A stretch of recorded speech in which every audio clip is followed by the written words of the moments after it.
Hi, and welcome to another episode of Hot Takes with me, the Silver Fox. The rental situation in Scotland is bad. It's really, really bad. And it's going to get a lot worse. And this can be laid all at one door.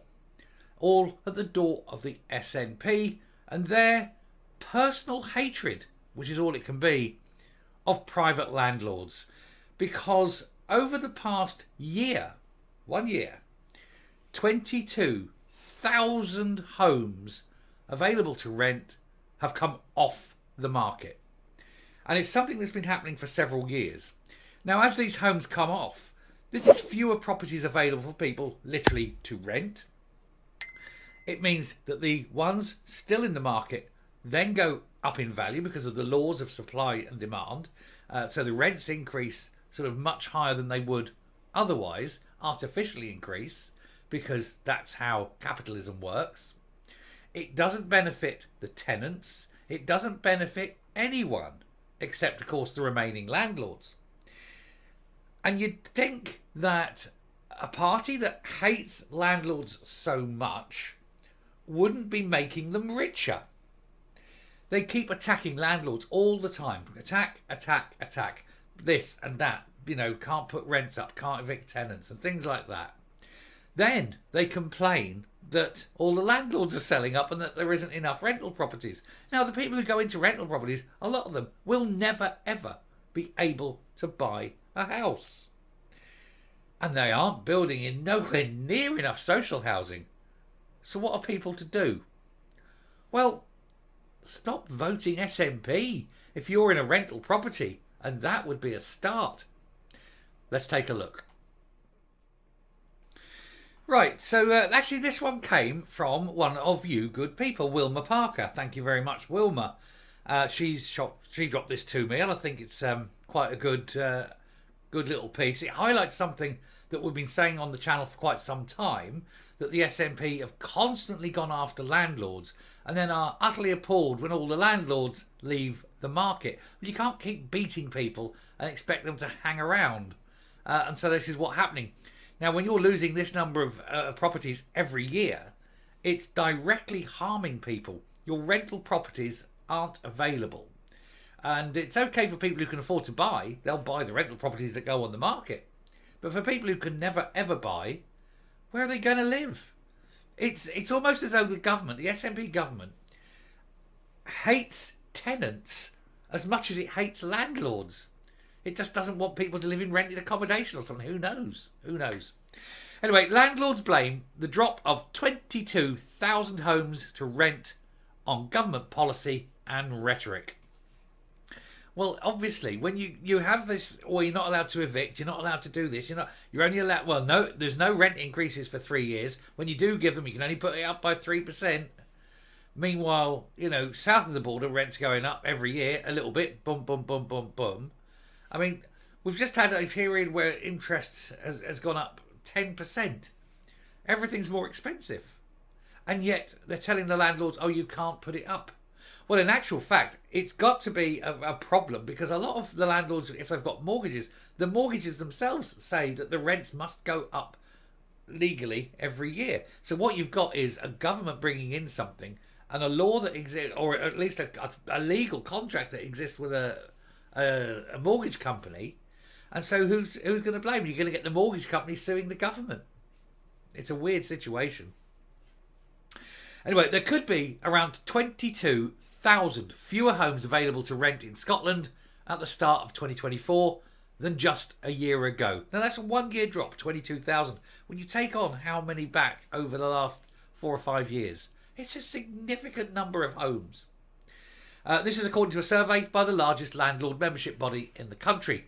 A survey of its members by the Scottish Association of Landlords also found the biggest reasons for the drop are perceived hostility towards landlords from government and politicians, along with concerns over proposals and increasing regulation in the sector. And indeed, there is a piece which I looked at, I haven't done the story on, whether I do, I may just include it here, is that Glasgow City Council, because it's always Glasgow City Council, want to pass a local law within the city of Glasgow saying that they have an interest in private rental. And basically that they want to introduce licensing, which means they get their cut of any license. Now, of any rent. Now, what that means, of course, is that the landlords will put the rent up because it won't be the landlord paying it; it'll be the tenant. If you're going to charge the landlord, let's say £600 a year, they'll just add £600 a year onto the rent, and then the council get that. That was one of the proposals. The other proposal is that the council take a percentage of the home. It's got to be illegal, hasn't it? Just like literally stealing from people's private property. This is how far they're going. This is how desperate they are. And of course, if that ever does likely come, then every landlord in Glasgow will just sell the property. Go bang, sell, it will go on the market.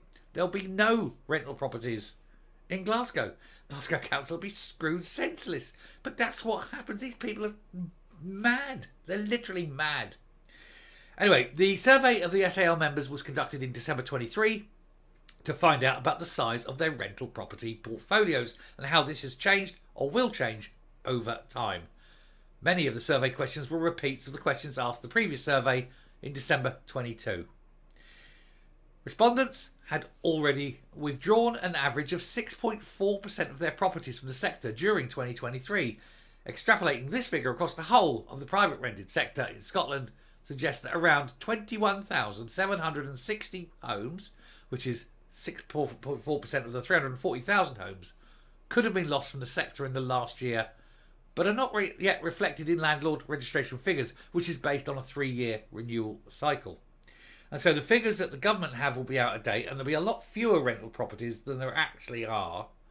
There'll be a lot fewer rental properties in reality than are actually recorded at government. So their figures are going to be wrong.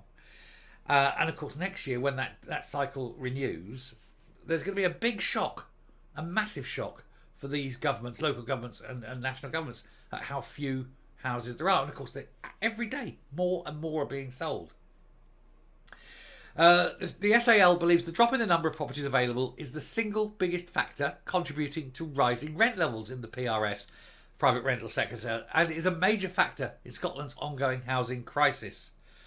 The survey also points to a worsening situation from last year, and this is likely to continue into the future, with a significant increase in the proportion of landlords either selling or planning to reduce their portfolio size in the next 5 years. 56% of respondents are now planning to reduce their portfolio size. In 2022 it was 44%, and only 9% are now planning to increase their portfolio size. This time last year it was 13%. So you're getting fewer and fewer landlords with fewer and fewer properties. They're all dumping them because it's just got too hard because of what's happening, and you can't get the return on investment. And at the end of the day, that's what it is. It's a return on investment. It's an investment. Now, if they sell their houses and they throw the money into the stock market, they can get a reasonable return without the stress, without maintenance, without having to pay insurances, without the worry of tenants not paying, without the worry of a Scottish government coming after them. And of course, it's fluid capital. They can take it anywhere. They're not tied to any area. So if it gets too hard in Scotland, they can move south of the border or even abroad. They've got all that lovely money earning 5, 6, 7% in the stock market. Thank you very much. Commenting on the figures, John Blackwood, Chief Executive of the SAL, said landlords have been warning for the past few years that the combination of anti-landlord rhetoric along with the short-term ineffective policies were harming investment in the private renting housing. Private rental housing, in Scotland. This is all coming out of the SNP. They hate landlords. They hate landlords with a passion. And they've done everything they can to make life hard for them without realising that without the landlords, they're totally screwed when it comes to housing. So their personal loathing and hate of landlords has now led to the point where they've got a massive, self-made housing crisis, and they can't dig a hole out of this one. And this is all down to the SNP. So if you are a tenant in Scotland and your rents are going up and you can't move because there's nowhere to move to, or you're in a house that's no longer sufficient for your needs, to either, like growing family, say, or something like that, and you think there's a massive problem with housing, there is. And if you have voted SNP, then you've caused that. You've brought that on yourself. Now, if you haven't voted SNP, then I feel very sorry for you. But look around at the people who did vote SNP, they've done it to you. But ultimately, this is an SNP problem that they have directly caused with their personal loathing of landlords.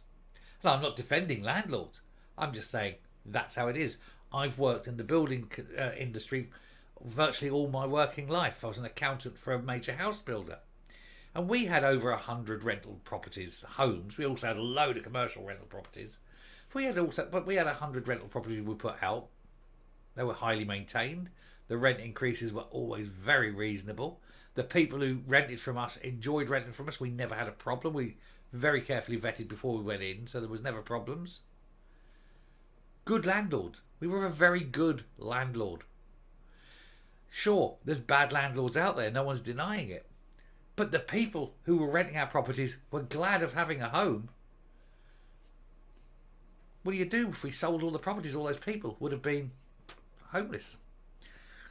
This is the problem that this government have got. They've got no humanity and they've got no common sense. Anyway, I'm going to round off there, come up and we'll finish the video. It's like anything. It's like any commodity. If there's a shortage of it, the price goes up.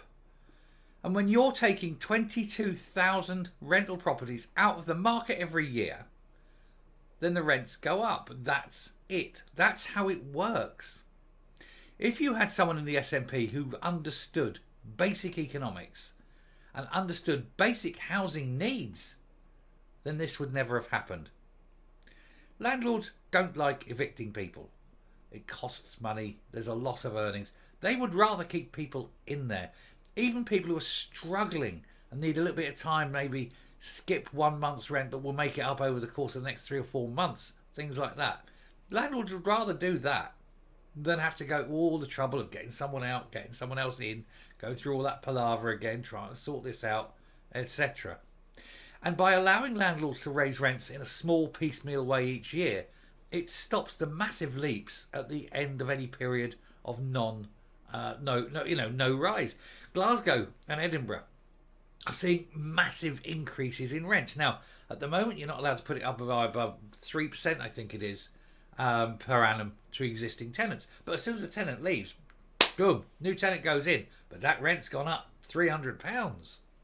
And they're paying it because there's no option. What do? This is all the fault of the SNP. Anyway, I'll stop there. Thank you very much for watching. Do please hit the subscribe button, ring the bell, leave a like, leave a comment, please share the video, and I will speak to you later. Bye.